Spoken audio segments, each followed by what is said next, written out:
Just 2 bolts, undo the 2 bolts, starter comes out. This ain't no Cadillac North Star.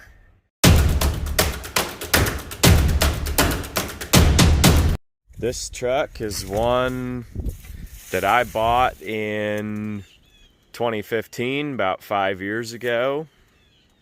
It had been sitting since 1999. We picked up this old truck from a defunct dairy in Heston, Kansas. The bed floor, I was amazed, is just extremely nice because I think all that was ever in this truck was milk cans. It's a pretty basic truck, not a lot of options. It is a 2-tone, got the white cab roof. It's got the 302 and the automatic. And other than that, that's really about it. It has a great time-worn patina. Next owner, that was something he was really in love with on the truck. He was just going to kind of clean it up and leave that original paint that was applied at the factory. It's 302 according to the emission sticker. Just kind of an old, used, smog era grease ball. This truck's been parked since '99, so 21 years she's been sitting. It is really a basic truck. Still has manual brakes, no air conditioning. See that radio delete? That's just a block off plate where there was no factory radio installed even. Basic truck, no AC.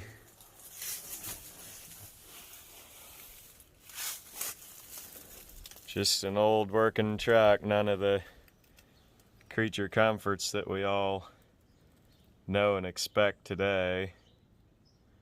Crank windows. Can't hardly buy a truck anymore without power. First thing I always like to do on one of these, at least that have an old mechanical fan like this, is I like to grab that fan blade. You can pull on that. You can see this one, that crank pulley rocks over nice and easy, so that's a good start to let us know it's worth fooling with to see if it will run.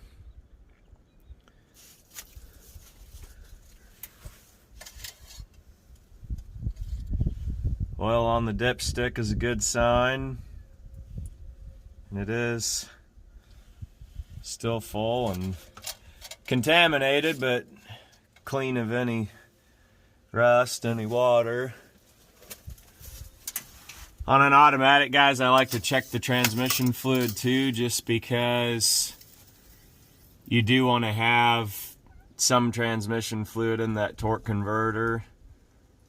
Keep from burning it up, which this one doesn't look as promising. A lot of times what'll happen is these old cork transmission pan gaskets, they'll shrink, and that fluid over 21 years, I'm sure, has escaped and seeped. So if I do get this running, I probably won't want to run it real long for sake of the transmission. You see it's buried pretty deep in the yard here, almost all the way to the back fence, nested among the other resting relics. So if you like seeing this kind of stuff, be sure and subscribe. There's others in here that over the next coming year we'll pull out and work on and see what they'll do, see if we can revive them. Gonna blow up the flat tires and roll this thing out and get some fresh battery and fresh gas and see what she'll do. Ready.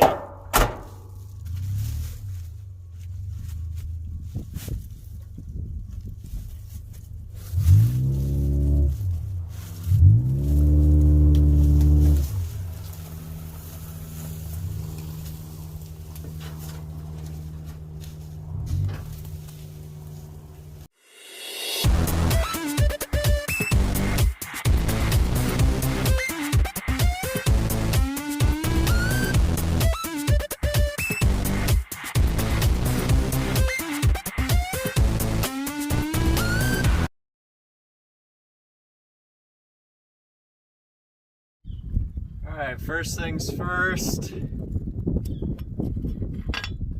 the air breather off.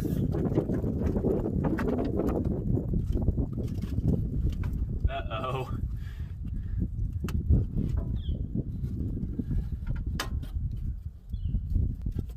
Condition of that carburetor leaves a lot to be desired.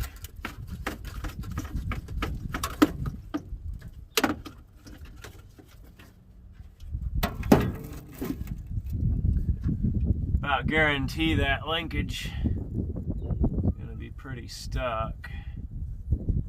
Now, surprisingly, still moves. Mud wasps have moved in. This carb is caked with them.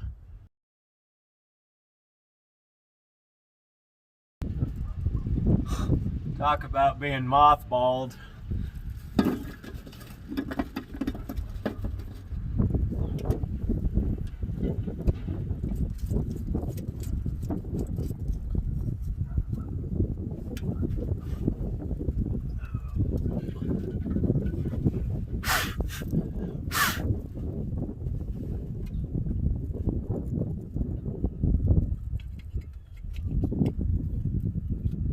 Even more down under the choke.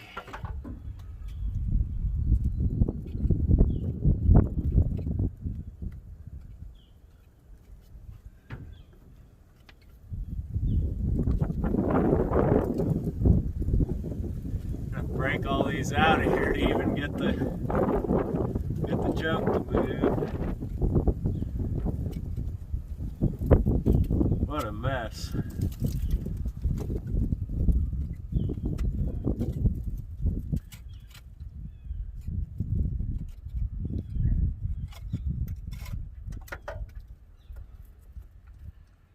Chunk of a plug wire, that's not good. One of the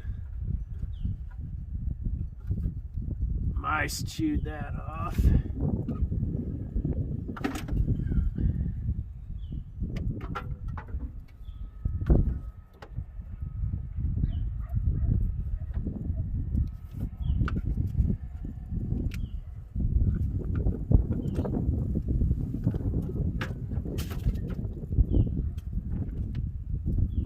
Does fire, it'll fire on 7 cylinders, which is good enough. If I actually get it to pop off, I'll go find a plug wire and put on there.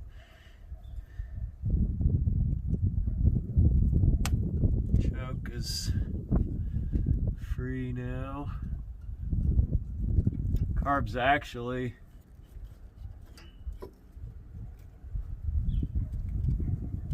not horrible inside, not great, but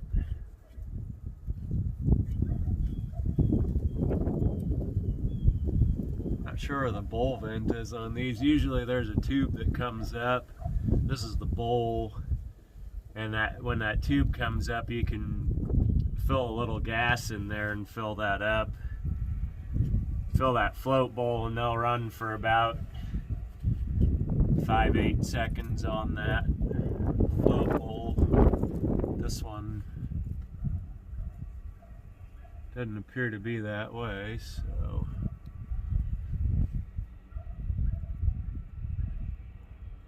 next thing for fuel that's pretty important to do, trace your lines to the pump, which these are hard lines. Make sure they're in okay shape, and then there's a fuel line that goes down to the tank. You always want to take that off, because one of these old trucks that's been sitting around is going to have a spoiled, stale tank, and if you run it, you're going to get that gas pulled out of the tank with the pump.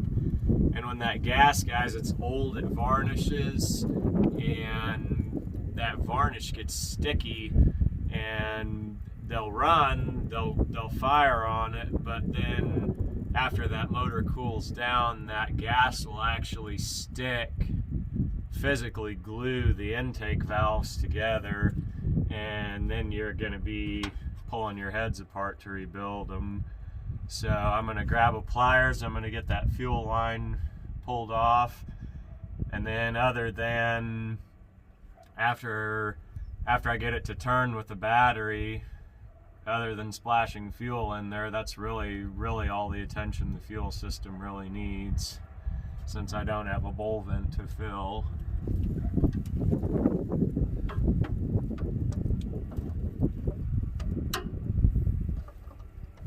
In most cases, the fuel line is old and bad anyway, so there's no problem either with just cutting that line.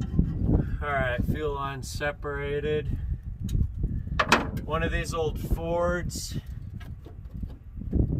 you've got your two terminals on your starter solenoid. Got the two big ones, which is your positive battery cable. Your other big one goes down to your starter. The two small posts, one is for starter, which is marked with an S, the other is for I, ignition.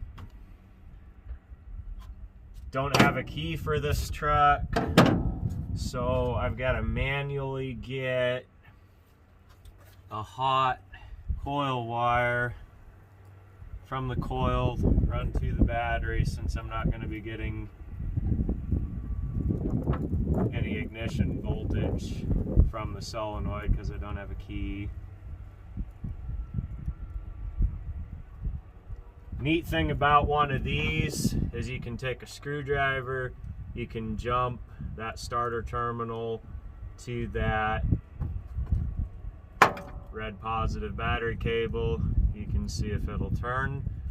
So that's my next task. Always want to inspect your battery cables, verify that they're in good shape.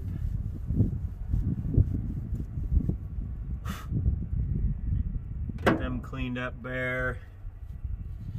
Battery's the old one out of my work truck, which I've had parked for a while, so hopefully there's still a little juice in it.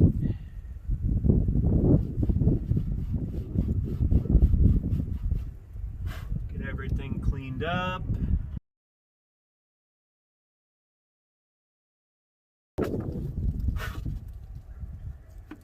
Get it nice and shiny. I gotta get a screwdriver to jump that terminal, and here we go.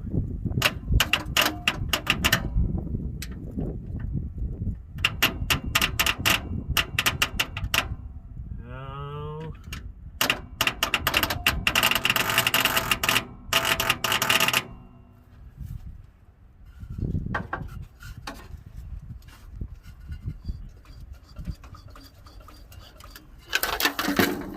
just turn free.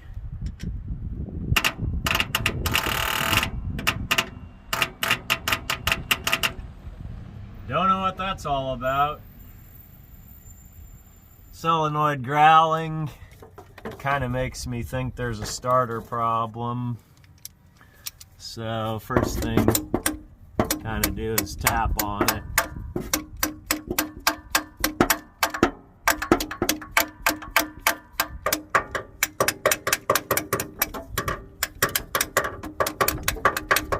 Sometimes these electrical parts get something stuck and just need a little coaxing. See if that does anything.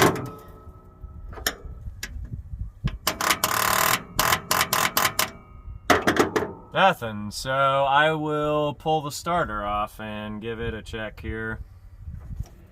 So I've got my starter off. These Fords are real easy to do. There's just two bolts. Undo the two bolts, starter comes out. This ain't no Cadillac North Star. So I've got a simple way to bench test this starter. or in this case, under hood test. And so these Ford starters are what's called a movable pole shoe, which is under this cover. So all it takes is grounding the case and putting power to the power wire. That movable pole shoe pulls down, the drive spins, at least it's supposed to if the starter's good. So ground that against the negative post, hit the positive,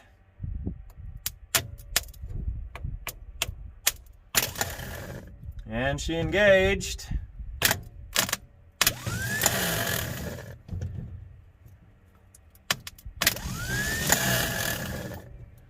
So that is a good starter. A little hot lead splashed on me, but that's all right. Hazards of the job. So starter's good. I don't know why that solenoid growls. Flywheel teeth looked good, so I'm going to put it back together. So I got my ground strap taken off, cleaned. That was the one piece that was eliminated when I bench tested the starter, so I want to make sure that it's all cleaned and in good shape, ready to go. Got my starter cable, which I'll put back on the solenoid. Bolt it down.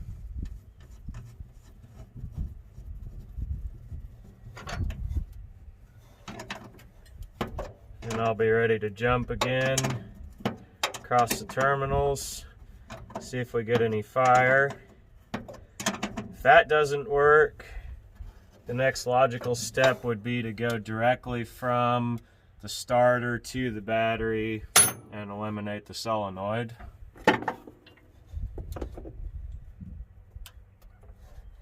Positive cable.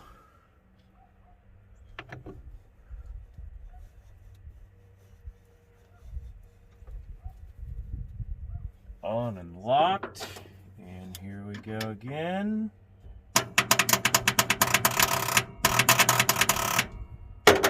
Alright, I'm eliminating the solenoid for my next trick. Alright, so I'm back. I've got a positive battery cable replacement, even though it's black. This is a positive cable.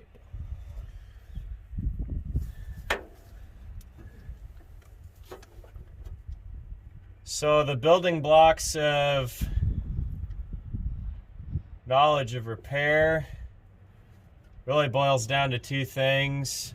First of all, you need to know what the components are and what their intended functions are.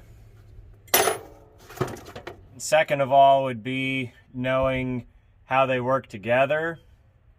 So part of the function of this solenoid is to get key signal, that input from the driver, to the battery, to the starter. So by putting this positive cable on and going directly to the battery, I'm eliminating that key switch, I'm eliminating that solenoid.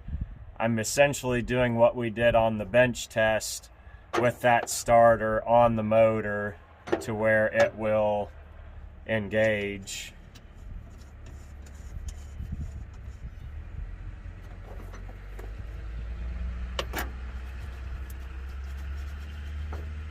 And I don't know why it's not working.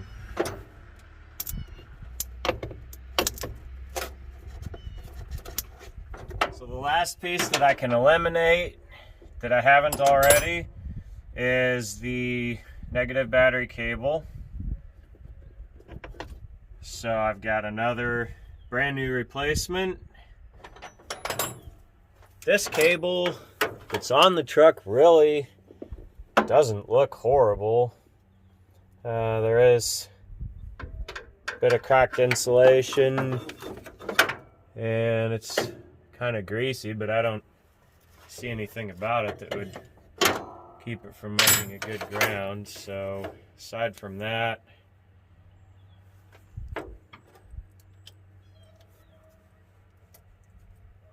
Hole's a little tight, but I think I can get it to go. There we go.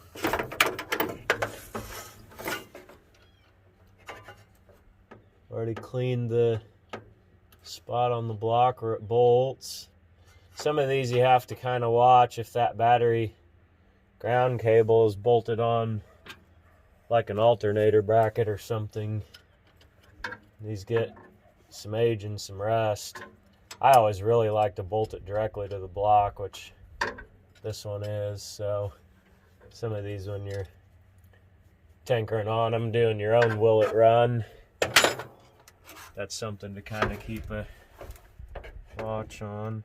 I know the battery is good because it engaged the starter here on the bench, which I've heard of guys doing that before. Go through an awful lot of sequences to find out that the battery they have is not up to snuff. The best way that I know to test a battery is to put it in another car and see if it'll start the car that you know is good. So, well, here goes nothing. I just don't get it. Okay, guys, the only thing I can logically think is that that starter is not clean where it meets the block. So looks like I'm going to be pulling it back down. Again, second time today. I'm glad this is not a Cadillac North Star. And I'm going to be cleaning that surface, these Fords where they bolt down to the block. That's essentially the ground. So that's my next kind of Hail Mary attempt to try, and if that's not it, then I don't know what to say. I won't be able to eliminate anything else. Okay, so I've got the starter all cleaned up, bolted back on. Next step is to reconnect the battery cable to the starter.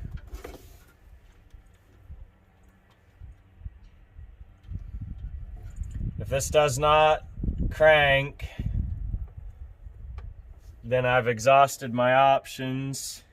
And if it doesn't crank, I'm going to explain here in a minute why not.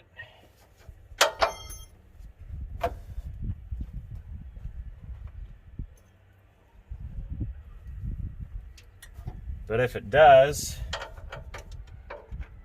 the solution was cleaning the starter and the mounting pad, because the ground is very, very important, especially on a starter that draws a good bit of amperage from a battery. So here goes nothing. And just as I suspected, nothing. So here's a little explanation, and this is going to go back to what I said before about the two things that are very important as your bridge to understanding how to work on a vehicle. First of all is the construction, and then second of all is the function and principle and mechanical theory of how the things work. So on the Ford, the construction of this is you have your engine block, you have your transmission, but on a Ford, between those, there's a thin, about an 1/8 inch maybe, steel plate that goes between those two. And so that's the construction. Now the theory of operation is you have your positive terminal and your negative terminal, which is your ground. Grounds are super, super important. You have to have a good, clean surface, which is why I've taken apart everything, eliminated everything that I can. The ground cable actually bolts to the block. The positive cable bolts to the starter. And so guys, this is where the problem comes in, is, if you remember when I explained earlier in the video and the walk around, this truck is really quite the grease ball.